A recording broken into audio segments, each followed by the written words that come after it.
membawakan topik kuliah dengan judul glaukoma. Mungkin kalian sebelumnya sudah pernah mendengar apa itu penyakit glaukoma.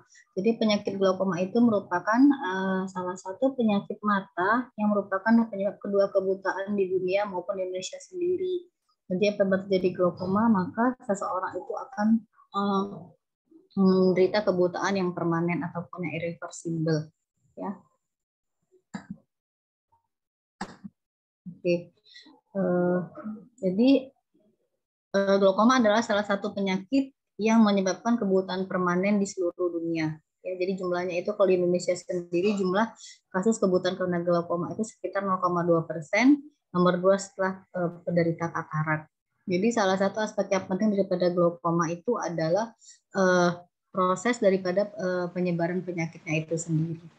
Ya, dia dapat bermanifestasi secara klinik maupun gambaran histopatologi. Kebanyakan daripada pasien-pasien glaukoma ini bisa tanpa ada gejala pada saat keadaan dini. Jadi mereka sering itu tidak punya gejala pada keadaan awal-awal terjadinya glaukoma. Nah, salah satu faktor yang mempengaruhi terjadinya glaukoma adalah peningkatan tekanan intraokular. Ya, jadi kalau dulu mungkin per definisi glaukoma adalah peningkatan tekanan intraokular, tapi kalau sekarang peningkatan tekanan intraokular atau peningkatan bola mata hanya merupakan sebagai faktor risiko utama saja. Nah, secara statistik 2% dari populasi di dunia akan menderita glaukoma dan biasanya 3% dari penderita tersebut berusia 60 tahun ke atas. Adapun beberapa faktor risiko daripada glaukoma adalah yang pertama usia. Jadi semakin usianya meningkat, maka tekanan intraokular akan semakin meningkat sehingga berisiko terjadinya glaukoma. Kemudian histori daripada trauma pada mata ataupun operasi.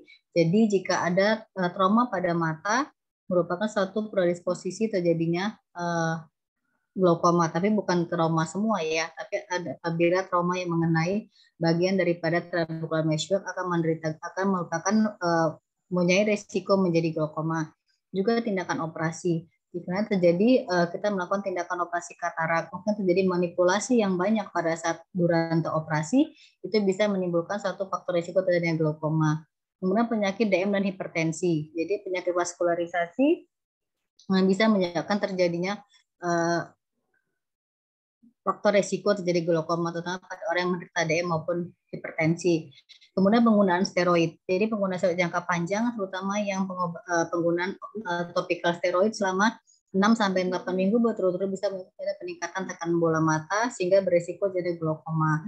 Juga pemakaian daripada steroid oral jangka panjang selama 3-6 bulan juga berisiko terjadinya peningkatan tekanan bola mata sehingga menyebabkan terjadinya glaukoma. Kemudian vaskular dan kemudian miopia dan hipermetropia. Orang yang menderita kelainan refraksi baik miopia maupun hipermetropia itu berisiko menjadi glaukoma. Kalau miopia itu biasa terjadi pada resiko terjadinya glaukoma sudut terbuka, sedangkan hipermetropia terjadi pada berisiko pada glaukoma sudut tertutup. Dan yang paling pentingnya adalah riwayat keluarga. Jadi kalau kita menduga atau mendiagnosa seorang pasien seorang pasien dengan diagnosa glaukoma, kita jangan lupa menanyakan riwayat keluarganya karena glaukoma ini rentan sekali dengan genetik ya dengan riwayat keluarga. Jadi jika satu orang tuanya menderita glaukoma, maka kemungkinan anaknya 30% menderita glaukoma. Jika kedua orang tuanya menderita glaukoma, maka anaknya mendapat 50% untuk menderita glaukoma.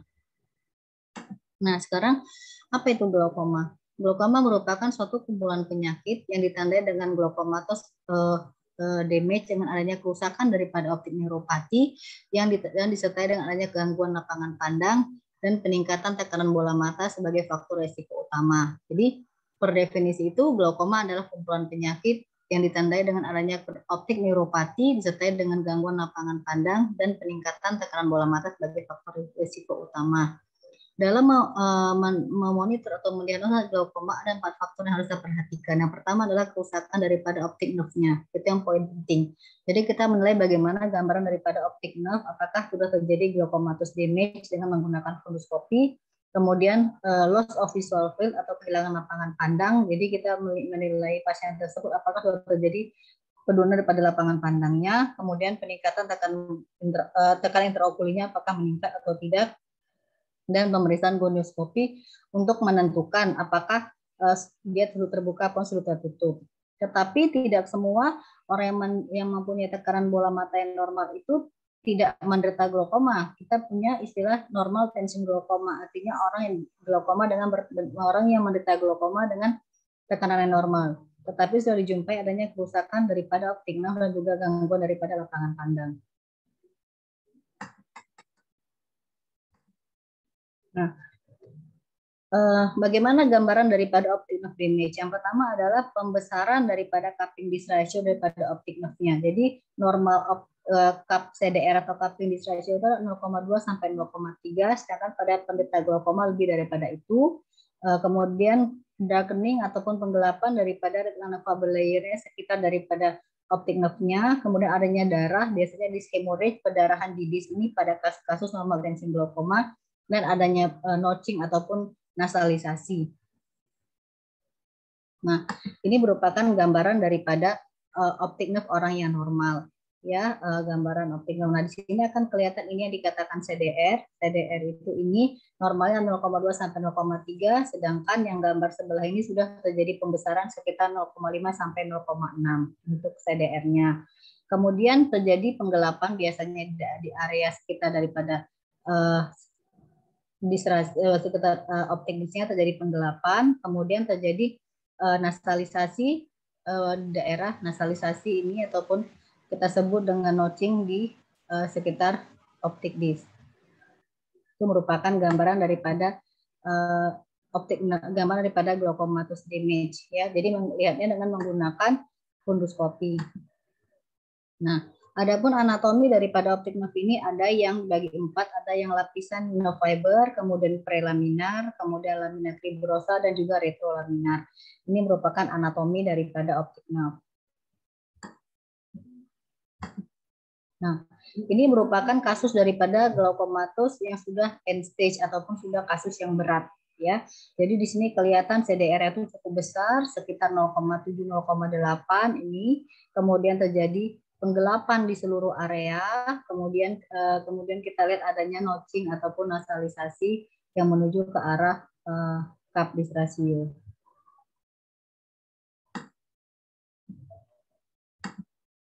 Nah, ini biasanya pada kasus high myope. Jadi dia terlihat sudah terjadi hitam-hitam di sini adalah atrofi daripada ataupun penipisan daripada koroidnya, ya.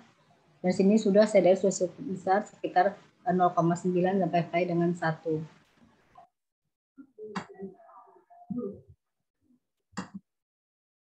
Oke. Nah, adapun teori daripada glaucomatous damage itu sebenarnya teorinya itu ya ada banyak, tetapi diduga yang sangat berperan adalah teori mekanik dan teori iskemik.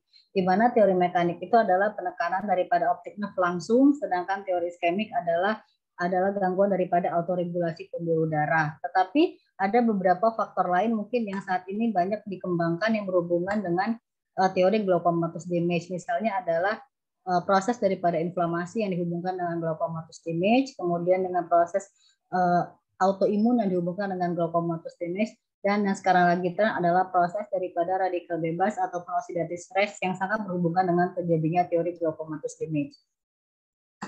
Nah, adapun klasifikasi daripada glaukoma terbagi atas open angle, close angle, dan juga childhood glaukoma. Untuk open angle dibagi atas primary open angle glaukoma, normal tension glaukoma, juvenile glaukoma, suspect glaukoma, dan secondary glaukoma.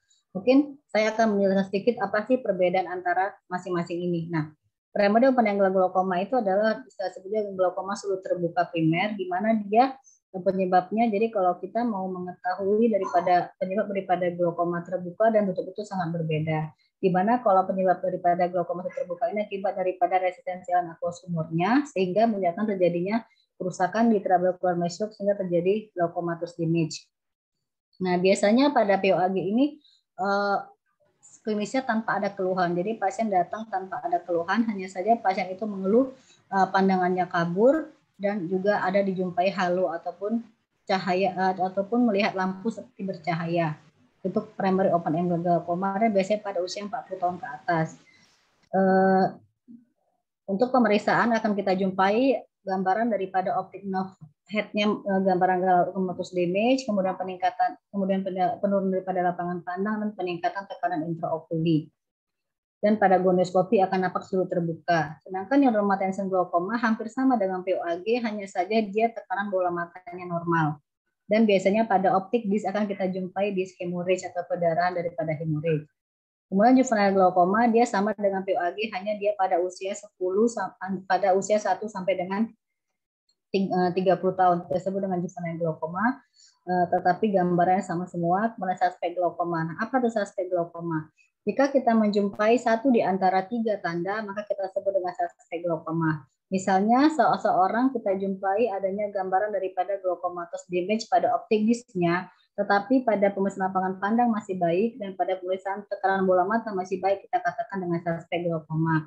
Atau seseorang kita jumpai adanya gangguan lapangan pandang, tetapi pada pemeriksaan fundoskopi untuk glaucomatous damage masih baik dan tekanan bola mata masih baik, itu bisa kita katakan suspek glaukoma.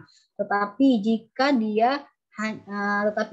dia lapangan pandangnya yang menurun, kita bisa dididik dengan suspek glaukoma ataupun kelainan neurooftalmologi lainnya. Kemudian jika seseorang kita jumpai tekanan bola matanya yang meningkat, kemudian gambaran daripada fundoskopinya masih baik, kemudian gambaran lapangan pandangnya juga masih baik, kita bisa diagnosa dengan hipertensi okuli ataupun juga dengan suspek glaukoma. Kemudian sekundari glaukoma. Sekundari glaukoma ini diikuti oleh penyakit mata lainnya. Jadi penyakit glaukoma diikuti oleh penyakit mata lainnya. Kemudian yang kedua, angle closure glaukoma. Dibagi atas acute angle closure, subacute angle closure, chronic angle closure, secondary angle closure with pupillary block, dan secondary angle closure without pupillary block. Nah, kalau sekarang mungkin pembagiannya agak berbeda, kita bedakan atas primary angle closure, suspect, primary angle closure, dan primary angle closure glaukoma. Nah, kenapa? Apa yang membedakan antara angle closure dengan open angle glaukoma? Angle closure ini prosesnya terjadi bukan karena resistensi akan aqueous humor, tetapi oleh karena anatomi daripada posisi bola mata, yaitu di mana iris ke arah kornea, jarak antara iris dengan kornea terlalu dekat sehingga menyebabkan adanya pupillary block, sehingga menyebabkan terjadinya penyumbatan di traplan mesok, sehingga menyebabkan terjadinya glaucomatous damage. Itu yang menyebabkan terjadinya suatu kasus acute angle closure. Nah, pada angle closure ini biasanya pasien dengan keluhan. Jadi biasanya pada kasus akut, pasien akan mengeluh sakit kepala, mual, muntah, kemudian tanda yang dijumpai mata merah, itu merupakan DD daripada salah satu mata merah adalah acute angle closure. Kemudian pada pemeriksaan konjungtiva kita jumpai konjungtiva hiperemi, ada injeksi konjungtiva, injeksi siliar, korneanya keruh, kemudian irisnya atrofi, kemudian diameter pupilnya dilatasi sekitar 4-5 mm, kemudian pada pemeriksaan lensa kita jumpai kekeruhan. Nah, itu tanda daripada acute angle closure. Jadi pada angle closure ini pasien biasanya dengan ditandai dengan gejala dan tidaklah kita sulit untuk menegakkan diagnosa daripada acute angle closure glaukoma. Dan pada pemeriksaan biasanya tekanan cukup tinggi. Jadi pada acute angle closure ini tekanan bola matanya biasanya di atas 40 mm air raksa. Oke, kemudian kalau yang subakut ini dia ada fase sembuhnya sementara. Jadi biasanya pasien pada saat istirahat dia akan penglihatannya akan membaik sementara. Kemudian kronik itu proses kronik, kemudian secondary angle closure dengan pupillary block ini biasanya akibat daripada pupillary block ini sering disertai pada kasus-kasus glaukoma dengan katarak. Kemudian kalau secondary angle closure without pupillary block ini biasanya pasien-pasien dengan gangguan penyakit sistemik seperti DM. Kemudian yang ketiga calon glaukoma itu primary congenital atau infantile glaukoma, ini sering pada bayi baru lahir, ditandai dengan adanya ophthalmos ataupun matanya membesar, diameter kornea matanya cukup besar. Jadi pada keadaan calon glaukoma ini diameter kornea dia hampir sama dengan diameter kornea orang dewasa sekitar 12-13 mm. Kemudian tanda khasnya pada primary ataupun infantile glaukoma ini adalah epipora, fotofobia, dan blefarospasme. Ya, itu tanda khas daripada infantile glaukoma. Kemudian glaukoma yang berhubungan dengan kelainan congenital anomali lainnya dan secondary glaukoma pada anak-anak. Nah, tadi mungkin saya jelaskan mengenai faktor risiko daripada glaukoma, yaitu adanya usia, kemudian gangguan refraksi, genetik, mungkin juga gender. Jadi sering dikaitkan antara gender dengan faktor risiko glaukoma. Jadi pada glaukoma sudut terbuka sering itu terjadi pada wanita, tertutup itu sering terjadi pada wanita, lebih sering cenderung oleh karena adanya gangguan daripada proses daripada hormon estrogen yang ada pada wanita yang akan mempengaruhi, diduga masih mempengaruhi terjadinya gangguan daripada trabecular myxoidnya. Kemudian ras. Nah, kalau pada kasus glaukoma sudut terbuka ini lebih sering pada ras Afrikan, jadi pada kulit hitam, sedangkan pada kasus glaukoma sudut tertutup itu lebih sering pada ras Kaukasian atau ras Asia. Nah, kemudian kita masuk ke lapangan pandang. Lapangan pandang ini adalah untuk melihat daripada bagaimana lapangan pandang seseorang. Nah, biasanya normalnya itu lapangan pandang itu adalah untuk daerah temporal 90 derajat, kemudian untuk daerah inferior 70 derajat, untuk daerah nasal dan daerah atas adalah superior 60 derajat. Jadi kita bisa melihat daripada gambaran lapangan pandang. Nah, biasanya glaukoma yang tidak ditreatment, dia akan menyebabkan kebutaan yang permanen, yang dimana akan menyebabkan kebutaan yang menyebabkan terjadinya kebutaan permanen oleh karena adanya gangguan daripada optik sel-sel daripada optik nerve. Nah, oleh karena itu perlu kita lakukan monitoring. Jadi untuk kasus-kasus glaukoma ini sangat yang penting adalah monitoring daripada penyakitnya. Biasanya penyakit glaukoma ini kita dimulai gangguan lapangan pandangnya di daerah perifer terlebih dahulu, terutama di daerah inferior maupun di daerah superior. Nah, kemudian kadang-kadang bisa pada kasus yang berat, pada kasus glaukomatus yang berat terjadi adanya benjolan skotoma, di mana juga akan nampak adanya penglihatan yang hilang pada bagian sentral dan bagian temporal. Nah, ini gambar daripada visual field ya. Ini pada keadaan orang yang normal, gambar optik disc, dan ini pada orang yang glaukoma. Dan ini gambaran orang yang normal, dan ini gambaran orang yang sudah menderita glaukoma. Jadi di daerah temporal ataupun daerah perifer akan sudah hilang. Jadi ini kelihatan hitam efek adanya gangguan daripada lapangan pandang yang hitam ini. Jadi juga, jadi dia mula-mula bintik buta, kemudian sampai akhirnya menjadi pada kasus advance akan terlihat hanya sepertiga, sedangkan yang menggelap ini ada 2/3. Nah, kita melakukan pemeriksaan perimetri ya. Jadi untuk menilai daripada gangguan lapangan pandang kita dengan menggunakan perimetri. Ini hasilnya dengan melakukan perimetri. Ini pada kasus yang sudah sangat advance.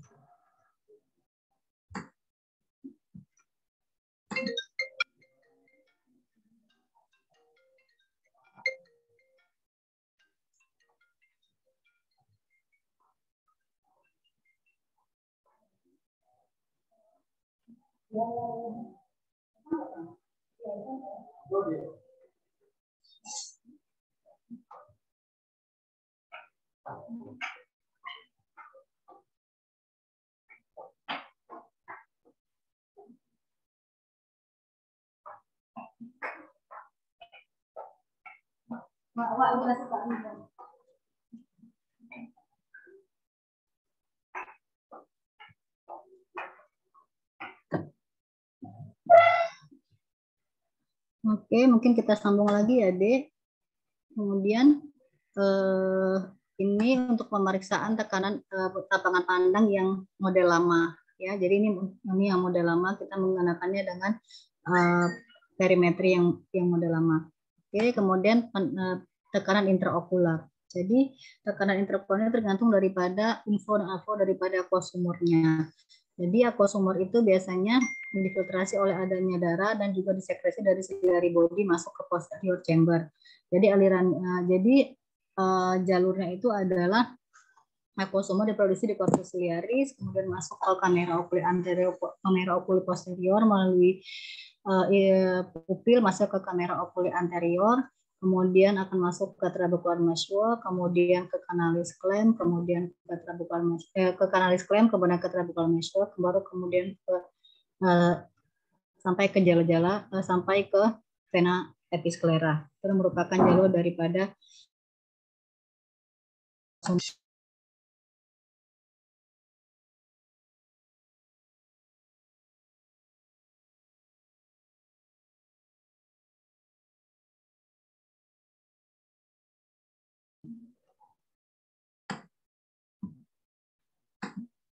Nah, ada 3 faktor yang mempengaruhi terjadinya tekanan intraokuler.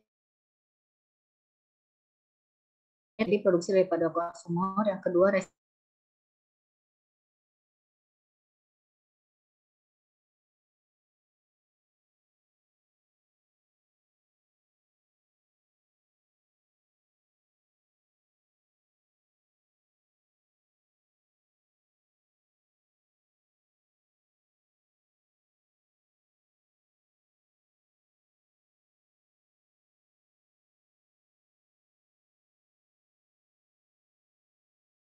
laki sehingga wanita beresiko untuk mempunyai risiko terjadinya glaucomatous damage khususnya pada kasus PACG dibandingkan dengan laki-laki. Kemudian juga tekanan bola mata akan meningkat pada orang yang mempunyai usia lebih tua. Nah, pasien glaukoma ini jika dibandingkan antara dengan orang normal tentunya akan berbeda ya. Jadi pasien glaukoma akan punya tekanan bola mata yang tinggi dibandingkan dengan yang orang normal. Lebih daripada 4 mm air raksa fluktuasinya. Ya, jadi spike-nya ini kadang bisa menurun juga. Ya, jadi pada saat biasanya tekanan bola mata itu meningkat pada malam hari dibandingkan malam menjelang dini hari dibandingkan dengan pagi dan siang hari. Maka sehingga obat-obat glaukoma itu sering diberikan pada malam hari. Nah, bagaimana mengukur tekanan bola mata? Jadi mengukur tekanan bola mata itu sebenarnya banyak alatnya. Yang paling akurat adalah dengan menggunakan tonometer aplanasi Goldman. Tapi di sini yang digambar adalah dengan menggunakan tonometer SIOT. Ya, jadi pasien dalam posisi supine, kemudian diletakkan alat tonometer SIOT-nya ke tepat di kornea mata. Tetapi hal ini sekarang sudah jarang dilakukan oleh karena efek sampingnya bisa melukai daripada kornea mata. Ya, kemudian alat yang lain adalah ini aplanasi Goldman yang paling merupakan gold standar. Jadi pasien berada di slit lamp dengan menggunakan slit lamp, kemudian ada namanya tonometer aplanasi Goldman diletakkan tepat di kornea mata pasien, hampir di kornea mata pasien, yang nanti akan kelihatan gambaran yang seperti ini pada slit lamp. Ini merupakan gold standar dengan menggunakan. Nah, kenapa terjadi peningkatan?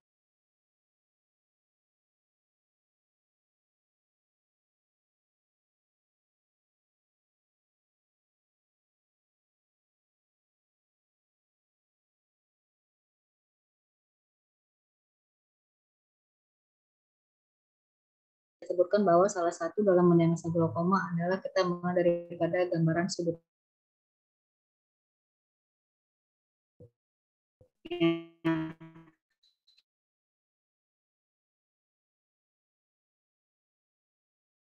Jadi apakah sudut terbuka ataupun sudut tertutup. Normal daripada sudut anterior chamber ini di bagian depan oleh daripada gambaran ini sendiri dengan menggunakan dokter umum merupakan kompetensi untuk PPDS ya. Tapi kita melihat dengan menggunakan goniskopi suatu alat bantu lensa 3 mirrors ataupun 4 mirrors yang dilihat dengan menggunakan itu kelihatan apa dinilai bagaimana gambaran daripada korpus ciliarisnya, kemudian ciliarisnya, kemudian bagaimana gambaran trabecular mesh-nya, bagaimana gambaran kanalis klein, bagaimana gambaran squamble line, kelihatan semua iris dengan menggunakan suatu alat yang kita namakan dengan 4 mirror atau 3 mirror gonio lens, sehingga kita bisa menentukan apakah seorang pasien tersebut mempunyai sudut terbuka atau sudut tertutup. Nah, ini merupakan gambaran sudut terbuka ataupun sudut tertutup daripada ini yang kita nilai, ya. Oke, ini dengan menggunakan alat ini, dengan menggunakan alat 4 mirror ataupun 3 mirror yang kita letakkan tepat di kornea mata pasien. Ini yang 3 mirror. Nah, untuk tata laksana daripada glaukoma sendiri adalah dengan pemberian topical eye drops, kemudian bisa dengan laser dan juga dengan bisa surgery. Nah, biasanya pada pengobatan glaukoma pasien datang dengan tekanan bola mata yang tinggi. Jadi kita lakukan dengan pemberian obat-obatan terlebih dahulu. Jadi obat-obatannya itu ada konvensional outflow pathway dan ada yang unconventional outflow pathway. Yang konvensional itu adalah contohnya parasimpatomimetik yaitu pilocarpine, kemudian antikolinesterase seperti visostigmin, dan alpha-adrenergic agonis seperti epinefrin. Sedangkan yang unkonvensional outflow itu adalah yang beta-adrenergic agonis epinefrin. Obat-obat ini kerjanya ada dua. Yang pertama untuk meningkatkan aqueous outflow, yang ketiga untuk menurunkan produksi daripada aqueous-humor. Untuk yang pilocarpin, visostigmin, epinefrin, dan ini berguna untuk meningkatkan daripada aqueous outflow. Sedangkan yang menurunkan daripada produksi aqueous-humor ini adalah carbonic acid inhibitor atau acetazolamid dan juga beta blocker seperti timolol dan betaxolol.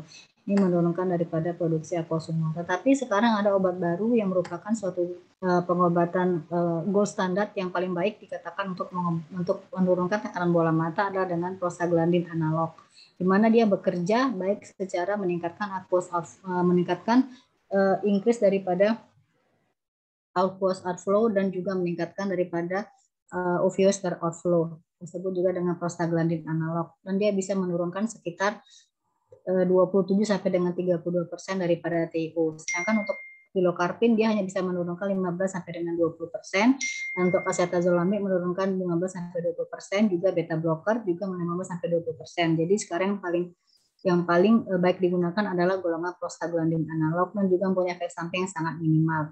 Pada pilocarpin efek sampingnya adalah pupil akan menjadi miosis sehingga akan menyebabkan mata menjadi kabur. Sedangkan pada acetazolamid ini efek samping karena diberikan dalam acetazolamid oral, maka efek sampingnya adalah gangguan gastrointestinal. Sedangkan pada timolol dan betaxolol ini, kalau timolol ini tidak aman diberikan pada orang-orang yang menderita gangguan respiratory disease. Untuk betaxolol juga tidak aman pada orang-orang yang menderita gangguan cardiovascular disease. Jadi yang paling aman sebenarnya adalah memang golongan prostaglandin analog.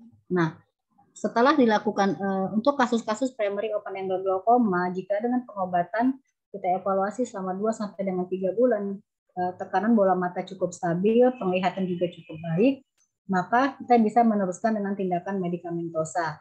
Tetapi pada kasus-kasus glaukoma sudut tertutup, apabila tujuan pengobatannya adalah dengan menggunakan laser, jadi pemberian topical eye drops ini hanya untuk menurunkan tekanan intraokuli sebelum kita melakukan tindakan laser. Jadi berbeda dengan glaukoma sudut terbuka. Glaukoma sudut terbuka ini memang pengobatannya memang kalau dia respon dengan pengobatan medikamentosa, maka kita lanjutkan dengan medikamentosa. Jika gagal, baru kita lakukan dengan tindakan laser ataupun dengan tindakan surgery. Tetapi pada kasus PACG ini, pemberian topical eye medikamentosa ini hanya untuk menurunkan tekanan intraokuli sebelum kita melakukan tindakan laser maupun tindakan operasi. Ya, karena memang prosesnya itu berbeda, di mana kalau pada POAG oleh karena gangguan resistensi, jadi dia cukup dengan pemberian obat-obatan, sedangkan kalau pada PACG oleh karena adanya pupillary block, jadi tetap harus kita melakukan tindakan laser atau surgery untuk terjadinya unblock pada trabecular mesoidnya. Nah, ini laser. Jadi laser itu ada dua. Kalau untuk yang laser pada kasus PACG kita menggunakan laser peripheral iridotomi. Jadi kita melaser di daerah irisnya. Sedangkan untuk kasus glaukoma terbuka kita melakukan laser trabekuloplasti, kita melakukan laser atau penembakan di daerah trabecular mesoidnya. Nah, kemudian jika gagal dengan tindakan laser, kita lakukan dengan tindakan surgery. Jadi kita melakukan filtering surgery dengan tindakan biasanya dengan trabekulektomi terlebih dahulu. Jadi kita membuat suatu bleb, ini trabekulektomi kita membuat suatu saluran di daerah konjungtiva bulbinya sehingga aliran aqueous humor itu akan lancar dengan kita membuat suatu saluran tersebut. Nah, jika kita gagal juga dengan tindakan trabekulektomi atau membuat saluran, maka kita menggunakan implan. Jadi kita buat shunt, implan kita masukkan ke kamera anterior sehingga dia akan mendrainase daripada aliran aqueous humornya ke dalam matanya. Jadi inilah step-step daripada penata laksanaan pada kasus-kasus glaukoma. Dan pada kasus glaukoma anak, tindakan utamanya juga tetap tindakan operatif, pemberian tekanan bola mata hanya untuk menurunkan tekanan intraokuli saja. Tapi tindakannya adalah kita bisa melakukan tindakan goniotomi ataupun tindakan trabekulektomi pada anak-anak. Oke, mungkin ada yang mau ditanyakan, Dek, mengenai kasus glaukoma ini sebelum kita akhiri. Izin bertanya, dokter? Ya, silakan. Perkenalkan, nama saya Grace, dok. Saya ingin bertanya untuk yang open angle, dok. Kalau misalnya dia pasien merespon medikamentosa, dok, dilanjutkan terus sampai setelah target IOP-nya tercapai atau diberhentikan atau lanjut terus gitu dok? Oke, nah jadi biasanya pasien-pasien dengan kasus primary open angle glaukoma itu kita follow up. Jadi biasanya pasien itu kita follow up 2 sampai dengan 3 bulan. Apabila dia tercapai untuk mencapai target intraokular yang kita harapkan, maka pasien akan kita evaluasi. Obat tetap kita gunakan, tetapi biasanya dengan yang monoterapi saja untuk mempertahankan tekanan bola mata supaya jangan bisa meningkat lagi. Apalagi kalau dia mempunyai faktor resiko. Jadi kalau misalnya dia dengan POAG, misalnya dengan riwayat penderita keluarganya, nah, itu mempunyai kecenderungan untuk bisa naik kembali. Nah, jadi kita memberikan obat maintenance, monoterapi saja. Kemudian kita follow up lagi kemudian kita follow up lagi selama 6 bulan kemudian kita lihat bagaimana gambaran tekanan bola matanya dan juga bagaimana lapangan pandang serta gambaran optimisnya. Gitu deh. Baik dokter, lalu satu lagi dok untuk yang tadi pembuatan itu dok, yang ada blebnya itu dok. Itu apakah kalau misalnya nanti pasiennya mengkucek-kucek mata gitu dok, apa blebnya bisa pecah gitu dok? Beleb tidak bisa pecah, tetapi itu kan kita membuat saluran supaya aliran aqueous smoothnya itu lancar gitu ya. Nah, jadi memang kita sarankan pasien jangan mengucek mata. Biasanya selama 7 hari itu pasien tidak boleh untuk memegang matanya, artinya mengucek-ngucek matanya lah gitu. Yang ditakutkan akan terjadi hipotoni. Hipotoni itu tekanan bola mata yang menurun, misalnya itu kan dia kan kita melakukan graf atau penjahitan ya. Takutnya misalnya pada saat mengucek, kemudian dia mungkin jahitan kita loose atau jahitan kita longgar, akibatnya itu bisa menyebabkan terjadinya kebocoran sehingga menyebabkan terjadinya hipotoni. Baik, terima kasih banyak dokter. Oke, ada lagi? Izin bertanya dok. Ya, silakan. Untuk pemeriksaan perimetri tadi tuh bagaimana ya dok melakukan interpretasinya? Dan satu lagi dok, mungkin untuk yang closure angle glaukoma itu kan peristiwa yang keadaan emergensi dok. Bagaimana ada tadi ada peristiwa kroniknya dok? Terima kasih dok. Oke. Jadi mungkin dalam pemeriksaan perimetri itu mungkin nanti akan lebih detail, itu kita menggunakan 7 zona ya, Dek. Jadi ada 7 zona yang kita nilai. Yang pertama adalah identitas dulu pasien tersebut, kemudian yang kedua kita melihat false positif atau false negatifnya. Yang perlu kita lihat adalah false positifnya itu dia tidak boleh lebih dari mesti kurang dari 30%. Kemudian yang ketiga kita menilai gambaran daripada titik-titik yang kita jumpai blind spotnya itu apakah memang sebentar ya. Nah, jadi di sini kita menilai 7 zona. Kita lihat dulu identitas pertama pasien. Jadi kita menilai identitasnya, kemudian yang kedua kita menilai gambaran false positif, false negatif. Nah, kemudian yang ini kita melihat gambaran daripada nilai daripada plot-plotnya ini. Kemudian yang keempat juga kita menilai dari sini adalah gambaran mean deviasinya. Mean deviasi itu berapa sih sebenarnya total deviasi pada orang yang menderita ini sendiri dibandingkan dengan populasi orang normal. Nah, kemudian ini kita menggunakan yang kelima, kita melihat pattern standar deviasi. Pattern standar itu juga hampir sama dengan mean deviasi di pola-pola tertentu yang dapat dinilai pada orang pasien tersebut dibandingkan dengan populasi orang normal. Kemudian baru kita melihat yang keenam gambaran daripada yang keenam, kemudian kita melihat gambaran daripada GSH-nya ataupun global standard deviasinya, dan yang terakhir adalah kita melihat pola daripada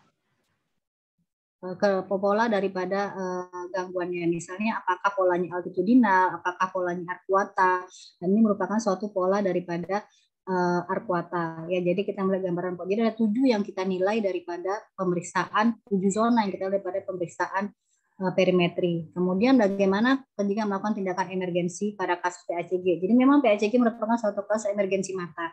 Jadi biasanya pasien itu datang dengan keluhan saya katakan sakit kepala, mual, muntah, kemudian mata merah, tekanan 50. Nah, apa yang harus dilakukan pada pasien tersebut? Mungkin di daerah ya, barangkali kan sebagai umum di daerah. Maka yang pertama kita lakukan adalah mungkin yang tersedia. Tadi saya lupa membilangkan kalau pada kasus itu kita bisa memberikan manitol secara intravena. Jadi kita sebelum kita rujuk ke spesialis mata untuk mencegah terjadinya kebutaan permanen, maka jika terlambat penanganan akan menyebabkan kebutaan permanen, maka kita bisa memberikan manitol intravena dengan dosis 1-2 mg per kilogram berat badan. Biasanya itu kita lakukan dulu Kalau dengan tekanan sangat tinggi, kita ukur berdasarkan 1-2 mg per kilogram berat badannya. Kemudian biasanya kita lakukan cor itu selama 3 jam, baru kita lakukan dengan maintenance 20 tetes per menit. Dan bisa kita tambahkan dengan acetazolamid yang mungkin tersedia di daerah, itu kita berikan maksimal pemberian asam 1000 mg per kilogram berat badan. Jadi dosanya 250 mg, biasa kita berikan maksimal 4 kali 250 mg. Kemudian kita tambahkan dengan beta blocker. Mungkin itu obat yang tersedia di daerah. Jadi sebelum kita merefer, tindakan utama yang kita lakukan adalah pemberian mannitol, kemudian pemberian acetazolamid, dan juga pemberian beta blocker. Mungkin begitu, Dek. Baik dok, terima kasih dok. Mungkin satu lagi dok, tadi ada yang ini dok, untuk yang angle closure tadi di slide dokter ada yang kronik dok. Oh iya, oke. Jadi kronik itu biasanya pasien itu dulu pernah menderita akut, kemudian dia kira-kira 1 tahun dia sudah tidak menderita lagi, dan kemudian dia akan menderita lagi. Jadi sebenarnya kalau kronik itu kita bisa tandai dengan gambaran daripada gonioskopinya. Ya, jadi pada keadaan kronik itu biasanya tetap dari anamnesa dia mengatakan bahwasanya dia sebelumnya misalnya 1 tahun lalu pernah menderita seperti yang sekarang, misalnya sakit kepala. Tapi kalau kronik itu dia tidak terlalu seperti akut, artinya tekanan bola matanya itu sekitar 25 sampai dengan 30 mm saja, tidak sampai 40 mm. Kemudian sakit kepala tidak terlalu berat, tetapi dia sebelum pernah menderita sakit seperti ini. Kemudian dari pemeriksaan yang khas adalah dari gonioskopi, kita jumpai adanya pas peripheral anterior synechia pada trabecular misloopnya. Itu yang kelihatan. Jadi kita bisa menandakan dan pada surutnya sempit. Jadi merupakan suatu kronik angle closure. Oke? Boleh satu lagi dok? Boleh. Untuk membedakan synechia yang posterior sama yang anterior itu bagaimana ya dok? Nah, kalau synechia itu berbeda ya, Dek. Kok tadi peripheral anterior synechia pada gambaran gonioskopi. Yang maksud kamu ini synechia anterior posterior pada uveitis. Iya dok, yang iya begitu dok. Beda, soalnya kalau pas itu peripheral anterior synechia itu kita melihat pada kasus glaukoma. Artinya dia dengan menggunakan gonioskopi akan kelihatan peripheral anterior synechia. Di gonioskopinya akan kelihatan. Tetapi kalau anterior synechia dengan posterior synechia itu biasanya pada kasus uveitis adanya perlengketan. Nah, kalau anterior synechia itu adalah perlengketan antara iris dengan kornea. Jadi nanti gambarannya itu antara iris dengan kornea itu dia tidak irregular seperti berlekuk-lekuk. Sedangkan synechia posterior adalah perlengketan antara iris dengan lensa. Nanti akan kelihatan seperti bolong-bolong di daerah pupilnya. Oke dok, terima kasih dokter. Oke, ada lagi? Izin bertanya dokter. Silakan. Izin bertanya dok, soal penggunaan steroid jangka panjang dok, itu bagaimana ya dok menjadi faktor risiko dari glaukoma ini dok? Oh iya, jadi dikatakan dari beberapa penelitian bahwa steroid yang topikal itu 6 sampai 8 minggu bisa menjadi glaukoma, sedangkan yang sistemik itu 3 sampai 6 bulan akan menjadi glaukoma. Jadi dikatakan bahwa steroid itu akan mempunyai suatu dari steroid itu akan menyebabkan terjadinya kita bilang suatu deposit daripada fibrin yang nantinya akan menumpuk, terjadi penumpukan di trabecular meshwork jika diberikan secara berkepanjangan, sehingga akan menyebabkan terjadinya peningkatan tekanan bola mata dan bahkan terjadinya glaukoma. Begitu untuk gambaran daripada mekanisme terjadinya pemberian daripada steroid itu terhadap kejadian glaucomatous damage. Ya. Baik dok, mungkin satu lagi dok, soal ras dok, itu bagaimana ya dok? Menjadi salah satu faktor risiko dok, seperti ras Hispanik, Afrika, dan Asia dok. Nah itu memang sudah diteliti orang deh. Jadi memang penelitian ras itu memang berdasarkan genetik. Ya, jadi memang sudah ada banyak penelitian dikatakan bahwa POAG itu sering pada ras Afrika, sedangkan untuk PACG pada ras Asia. Jadi memang dari beberapa penelitian seperti gen miosilin, gen optineurin itu terbanyak pada kasus POAG, di mana gen miosilin dan POAG itu banyak dijumpai pada orang-orang yang mempunyai ras Afrikan. Sedangkan kalau untuk kasus-kasus glaukoma tertutup itu banyak pada orang ras Asia atau Kauskasian itu, dan biasanya kita jumpai misalnya ada gen GLC 136, saya lupa berapa ya, pokoknya itu. Jadi memang diteliti orang bahwa berdasarkan gennya. Jadi pada orang BOAG itu gen miosilin dan optineurin paling banyak dijumpai pada ras Afrika, sedangkan untuk Asia, untuk PACG itu terutama di daerah ras Kaukasian Asia, terutama daerah Cina itu paling banyak menderita PACG, dihubungkan juga dengan proses genetiknya. Baik, terima kasih dokter. Oke, mungkin ada lagi yang bertanya? Izin bertanya, Dok. Iya, silakan. Untuk kasus yang misalnya intraocular pressure-nya normal itu bagaimana bisa menyebabkan kerusakan pada nervus optiknya? Oke. Jadi pada kasus normal-tension glaukoma berarti kan? Nah, jadi dia berbeda mekanismenya. Jadi kalau pada kasus normal-tension glaukoma ini terjadi akibat daripada gangguan autoregulasi, ya, gangguan perfusi. Jadi akibat ada gangguan daripada perfusi aliran darah, kemudian dia akan menyebabkan gangguan daripada gangguan perfusi ini akan menyebabkan terjadinya sumbatan di trabecular meshwork-nya. Jadi dia prosesnya bukan karena suatu proses akson langsung, jadi bukan karena berbeda dengan kalau yang proses dengan peningkatan tekanan intraokular itu bisa terjadi oleh karena teori mekanik tadi, adanya penekanan daripada optic nerve, sedangkan pada sehingga menyebabkan jadi peningkatan tekanan bola mata. Sedangkan pada kasus-kasus yang kasus normal-tension glaukoma ini terjadi akibat adanya gangguan daripada autoregulasi sehingga menyebabkan terjadinya penurunan daripada perfusi aliran darah ke arteri yang ada di mata, sehingga menyebabkan terjadinya bahkan terjadinya sumbatan di trabecular meshwork oleh karena gangguan daripada matriks ekstraselular yang ada di trabecular meshwork, sehingga menyebabkan terjadinya degenerasi daripada trabecular meshwork sehingga terjadinya glaucomatous damage gitu deh. Baik, Dok. Terima kasih, Dok.